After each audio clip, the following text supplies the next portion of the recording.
We're joined now by a young woman who was abused, who we'll call Lily, an abuse lawyer at Slater Gordon, Richard Scorer. Good morning to you, Richard. Lily, if we can start with you, if we may. Thank you so much for coming in this morning to share your story. Now, you didn't watch the drama. As Kate said, it's very harrowing to sit and watch from side. Why did you feel like you couldn't watch it? I just kind of feel like re-victimised, like when I watch it. Just things, you know, kind of all get stirred up again. Just makes me upset, so... Obviously, what happened to you is the stuff of nightmares. One of the things I found harrowing and disturbing is how vulnerable the girls in the drama are. I know your story isn't, but you're one of those involved in the ring. Is how vulnerable they were, how they weren't listened to, and how you could see so easily them being drawn into this. When did it begin for you?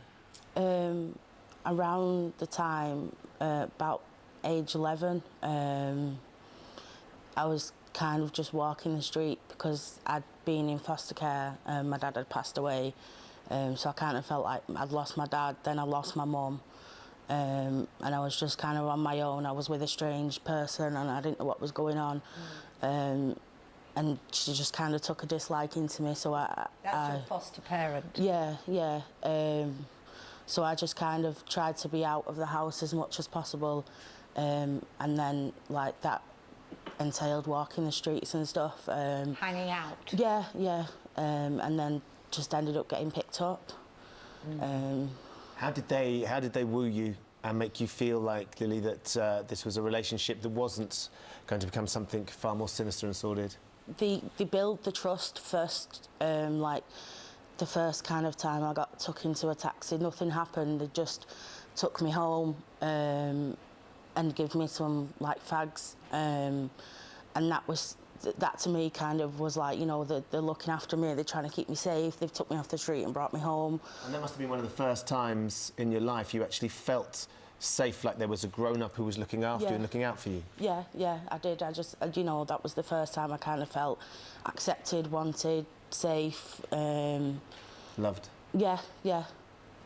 And you felt like it was a relationship? Yeah, I genuinely thought it was a relationship. I just kind of brushed everything off, you know, like, well, you know, partners buy other partners beer and, you know, buy other partners fags and stuff, and, you know, you know, it's just what you do in a relationship. So when did you start thinking that the relationship wasn't like every other relationship and actually you were now the subject of abuse and sexual abuse?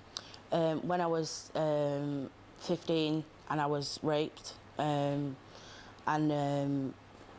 I didn't really understand what had happened, and I was speaking to my sexual health worker at the time, and kind of what I'd said to her, she said back to me, you know, you need to kind of think of what you've just described to me is not right, and then that's kind of the first time that I went and reported it, but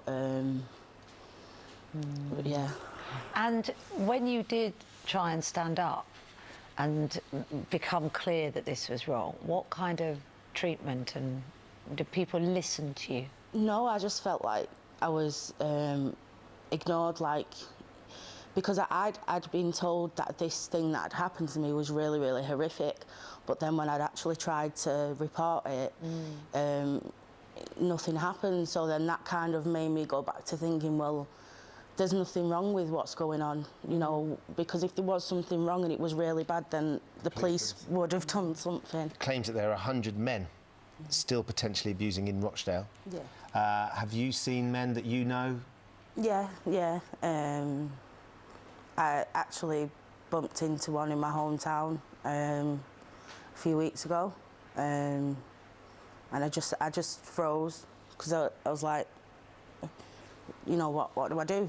There's nothing I can do. You know, I've brought it to court. You know, he was sentenced and now he's out. You know, he's done his time.